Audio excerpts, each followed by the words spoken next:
Quel est votre métier?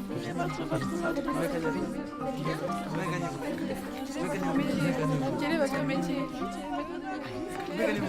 Quel est votre parcours?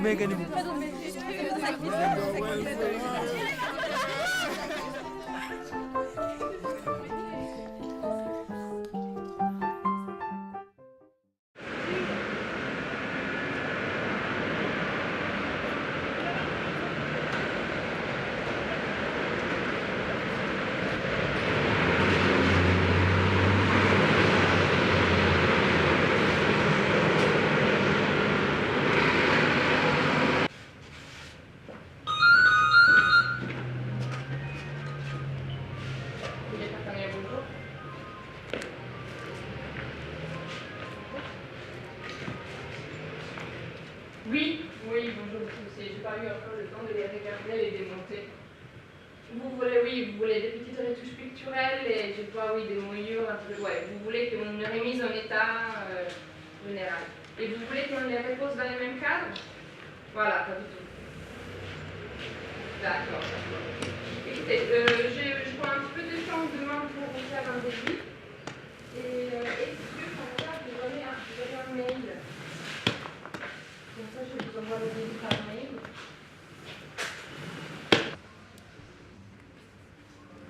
Et vous alors, monsieur Nelson? Pouvez-vous nous raconter votre histoire?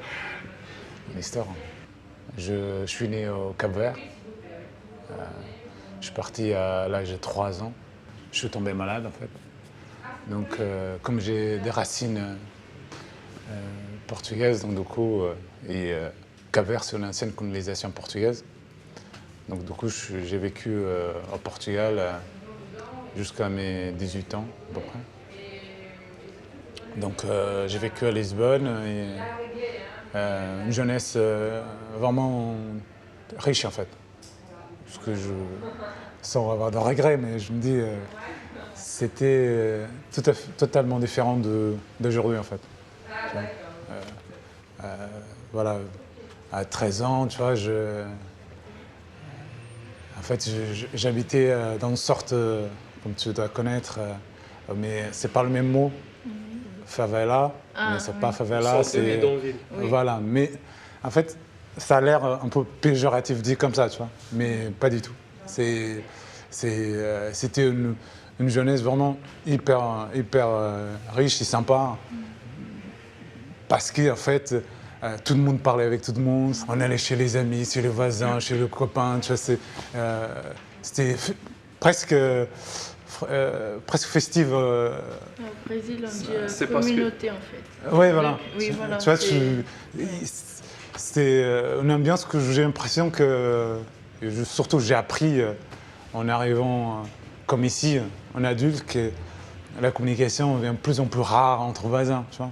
Ma mère commençait à associer de mes fréquentations à maman et donc elle m'a dit tu vas passer un peu de vacances avec ton père. Et elle m'a réussi à m'emmener ici et effectivement une fois arrivé, j'ai découvert la passion que j'avais déjà à Lisbonne, tout ce qui est activité manuelle. Parce que le côté, comme tu disais, effectivement la communauté, tout ça, entre copains, etc., ça ne t'emmène pas forcément à te concentrer sur ce que tu aimes faire. Et du coup, en arrivant en France, j'ai découvert qu'en fait, j'étais en train de mettre de côté une activité que j'ai toujours aimée, donc le dessin, tout ce qui est artistique. Et comment vous êtes arrivé ici, à cet endroit-là? En fait, quand j'avais une dizaine d'années, j'ai rencontré une éducatrice. Et je faisais partie d'une vingtaine d'élèves. Et drôlement, elle m'a pris à part. Elle est venue m'aborder pour différents sujets. Elle me dit, écoute, je trouve que tu es doué en dessin, j'aime bien ce que tu fais, je vois que tu te débrouilles bien manuellement, faut absolument que tu arrives à faire des choses autour de l'art. Et grâce à elle, 2 ans après, ou 1 an après, je ne me rappelle plus vraiment les dates, elle m'a proposé de faire une exposition qui aujourd'hui est devenue très importante pour moi, que je ne me suis pas rendu compte à ce moment-là. J'ai participé à un événement pour les enfants défavorisés à Lisbonne, avec d'autres artistes très connus. C'était ma première entrée dans cette activité-là, sauf que je ne me suis pas rendu compte. Je commençais à faire ma vie de jeune, en fait. Et c'est en arrivant ici que je me suis rendu compte avec d'autres rencontres. Et en fait, je me suis rendu compte qu'en fait, la vie est faite de rencontres. Sans ça, tu n'avances pas pareil.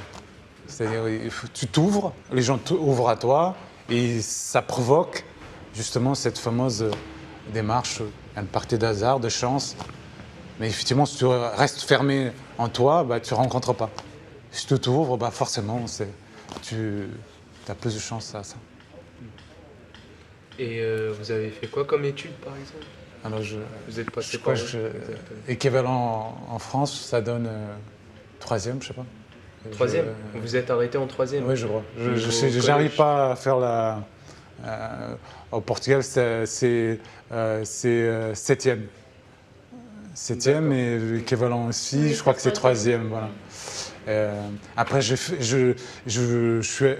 fait un truc compressé le soir, c'est-à-dire que je travaillais la journée, j'allais à l'école le soir. J'ai tenu jusqu'à 16 ans, 17 ans. Le problème, c'est que j'étais trop frustré, en fait. C'est compliqué à expliquer, mais... comment dire? C'est extrêmement délicat quand tu n'as pas tous les clés. C'est très simple. Toi, en tant qu'individu, tu grandis, tu vois plein de choses. Tu as ton culte, tu as ton éducation, et tu dois mélanger avec tout ça. Et tu te rends compte qu'en fait, il y a plein de choses qu'on ne te le dit pas, ou que tu n'as pas accès. Évidemment, pour comprendre, c'est avec le temps, ou avec ta curiosité. C'est le fait que tu cherches. C'est aussi en rencontrant des gens qui te donnent quelques clés, comme mon éducatrice, effectivement. Et je me dis, voilà, c'est à moi de créer, en fait. C'est à moi de réinventer. En fait, il n'y en a pas de limite. Mais intellectuellement, on t'en met une. Et c'est là le dilemme et ce que crée la frustration en toi et que tu dois dépasser. Et c'est effectivement grâce au dessin, grâce à la passion que j'ai, parce que j'ai toujours été passionné par le dessin, de tout ce qui est manuel. Et les gens avec qui vous travaillez ici sont... Enfin, comment vous les avez rencontrés? Oui, voilà, effectivement, toi, heureusement tu gardes le cap, hein, bravo. Tout ça pour dire qu'effectivement, pour arriver ici, c'est pour ça que je racontais plein de petites histoires comme ça. C'est vrai que quand tu arrives en France, t'as tes parents, c'est pas évident. Hein. J'avais pas les idées très claires de ce que je voulais faire exactement. Je voulais faire quelque chose autour d'activités artistiques. Mais avant de le faire, j'ai fait plein d'autres boulots. Et donc c'est vrai que tu ne sais pas comment faire pour trouver qu'est-ce qui correspond à ton envie et l'activité professionnelle. Et en fait, à la mission locale, ils m'ont un peu guidé. Et heureusement qu'ils étaient là. Et à fur et à mesure des jours que j'y allais, j'allais tous les jours. Les relations se sont installées très amicales. Et dès qu'il y a eu la première occasion et mon orientation était plus claire, on m'a proposé de faire un CAP d'encadrement. Je suis allé voir l'école, Bonne Graine, donc je me suis inscrit, mais pour ça, il fallait trouver un atelier. Et c'est grâce à la mission locale que j'ai pu trouver cette adresse ici. Elle m'a guidé, dit, écoute, il y a un atelier qui cherche un apprenti, il faut que tu ailles voir. Donc je suis venu, à l'époque, je me souviens, j'avais une boucle d'oreille. Elle m'a dit gentiment, n'oublie pas d'enlever ta boucle d'oreille à l'entrée. Et du coup, voilà, je suis venu et le premier jour, c'est bien passé. J'ai découvert en fait un univers que je ne connaissais pas, la conservation des œuvres d'art sur papier, donc le marouflage, entourage, doublage. Et en fait, ça m'a guidé à changer de l'encadrement, même si je continue à faire de l'encadrement, à plus le travail avant l'encadrement. C'est tout ce qui est mise en place, en valeur de l'œuvre. Voilà. Beau parcours quand même. Et depuis, ça fait 17 ans. Tu es satisfait de ce parcours quand même? Franchement, oui. Satisfait, bien sûr, parce que je me rends compte, en fait, je me suis battu pour cette chance aussi. Tu vois, parce que, mine de rien, aujourd'hui, on cherche énormément cette activité-là. Et il n'y en a pas, en fait. C'est une activité rare. On a la chance, vous savez que si on se dit tous les trois avec mes collègues, on a un beau métier, quoi. Il y a un métier rare. Il faut le préserver. C'est vrai que c'est pas évident parce que c'est un métier fragile. Parce que c'est secondaire, entre parenthèses. Même si, par exemple, me concernant, c'est vital. C'est-à-dire que je n'ai pas ça aujourd'hui. Je crois que je viendrai schizophrène, je ne sais pas. Tu vois, c'est profond. Tu vois, c'est ce que me relie. Comment dire? Tous mes... comment on peut dire? C'est ce qui m'équilibre en fait. Tu vois, Et par rapport à, par exemple, vos journées ici, ça se passe comment à peu près? Écoute, nous on fait la conservation, restauration des œuvres d'art sur papier. On fait un peu de toile, mais notre activité principale, c'est le papier. Donc, timbre-poste, papier peint manufacturé, Zuber, du four. En apparence, ça a l'air une activité répétitive, mais pas du tout. Ça change en permanence. Tu vois, il y a des jours où je suis plus sur des œuvres contemporaines, par exemple, comme ce craft maroflé sur une toile dans lequel je vais monter après sur un châssis. Pourtant, l'œuvre est arrivée à rouler. Donc, voilà, aujourd'hui, elle va prendre une autre dimension. Une autre dimension. Et le lendemain, ça sera des affiches, ça sera de doublage. Et tu aimes ton espace de travail? Mon espace de travail? Oui. Mon cadre de travail, il est vraiment assez riche en fait. Que ce soit professionnellement, humainement. On est une équipe d'enfer, très solide. Nous, pourquoi tu voulais nous rencontrer exactement? En fait, on a des choses en commun. C'est-à-dire que moi, je suis en train d'écrire la mienne et vous êtes au début de l'écrire la vôtre. Et donc, quelque part, j'espère que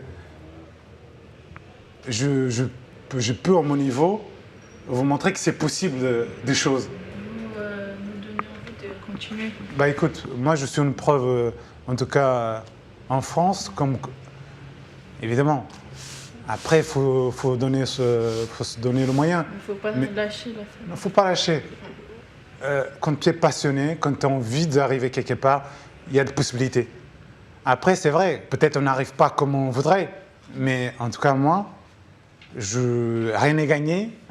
C'est encore un parcours combattant, mais d'où j'ai commencé, d'où je suis en train de continuer, je pense que ça pourrait vous donner des envies, j'espère, que vous pourrez voir, ah tiens, c'est marrant, lui, il vient de loin, tu vois, Cap-Vert, Portugal, France, je suis arrivé à 18 ans, j'ai trouvé un boulot au bout de 2 ans quand même. Donc là, ça fait 17 ans que je suis ici, je crée ma famille, tu vois, je suis père de 3 enfants, voilà, je suis heureux de travailler, tu vois, franchement, il y a plein de possibilités dans la vie, quoi. Il y a plein de possibilités. Et si on a envie, après, je pourrais te poser la même question. À 17 ans, aujourd'hui, qu'est-ce qu'on a vraiment envie, en fait? C'est quoi? C'est gagner l'argent? Toi, par exemple, tu as une passion, tu crois que tu as quelque chose, tu dis, moi, c'est l'argent. Je te pose une question un peu brutale comme ça, mais Oui, Tu comprends ce que je veux dire ou pas? J'ai compris ta question, j'ai très bien compris ta question. C'est pour ça que je me retrouve là aujourd'hui. C'est justement pour découvrir. Et moi, j'ai plusieurs passions, mais pas... Moi là, je suis comme toi à ton époque. Quand tu avais mon âge, je suis exactement comme toi. J'ai une passion, mais j'ai pas un objectif fixe. Donc moi, oui, l'argent m'intéresse un peu quand même, mais il n'y a pas que ça dans la vie. Il faut vraiment faire quelque chose qu'on aime bien. Et c'est pour ça que je suis là aujourd'hui, pour découvrir ton métier, voir ce que tu en penses, ce que tu en penses de la vie, de comment ça marche, du parcours que tu as fait. Je voulais découvrir aussi pour voir comment tu es arrivé là. Peut-être que ça me donnera des idées pour quelque chose que je veux faire plus tard. Surtout, je trouve génial déjà ce cadre-là, le fait que vous arrivez à avoir un cadre comme ça pour venir rencontrer d'autres professionnels, etc. C'est pas le cas de plein d'autres jeunes, quoi. Ça va vous aider à quelque chose parce que moi, c'est grâce à ça en fait. J'ai pu caler mon envie. Tu vois, c'est parce qu'en fait, quand on sort d'un milieu social, que tu n'as pas tous les clés, encore une fois, tu ne sais pas si c'est possible. Mais quand tu rencontres différentes personnes, que tu guides, que tu aides, comme aujourd'hui, vous allez voir, franchement, si vous faites un effort par rapport à ce que vous voulez faire, même si ce n'est pas exactement, mais ça va provoquer peut-être autre chose que sera aussi bien que celui que vous vouliez au départ. Merci Nelson pour ton accueil. Moi j'ai aimé cette matinée, on va dire. J'ai appris beaucoup de choses. Ton histoire m'a touché, mais pas au point de pleurer. Mais voilà, j'ai apprécié ce moment avec toi. Je te remercie encore. Également, je n'ai pas pleuré, mais c'est touchant ce que tu dis parce que c'est positif. Et je sens que vous avez de bonnes choses en vous. On a bien rigolé, avec des questions à la fois sérieuses et tout ça. Et je pense qu'on est aussi ravis d'avoir passé cette matinée, même si c'est une entreprise qui doit rapporter des sous. Mais il n'y aura pas de regret, parce que ça a été un moment partagé en espérant qu'on a fait quelque chose de bien, qu'on a changé, qu'on va garder des petites choses. Est-ce que tu te sens utile? Wow, la question. Tu te sens utile? La question. Attends, tu veux dire utile ici? Est-ce que tu te sens utile en général? Oui, c'est pour ça que la question. Utile ici, oui, je sais que je suis utile. Je suis irremplaçable. Je regarde. Non, je vais te la retourner cette question. Il y a déjà une raison fondamentale pour moi dans laquelle je me sens utile, en dehors de ce que j'ai fait, de ce que j'aime faire.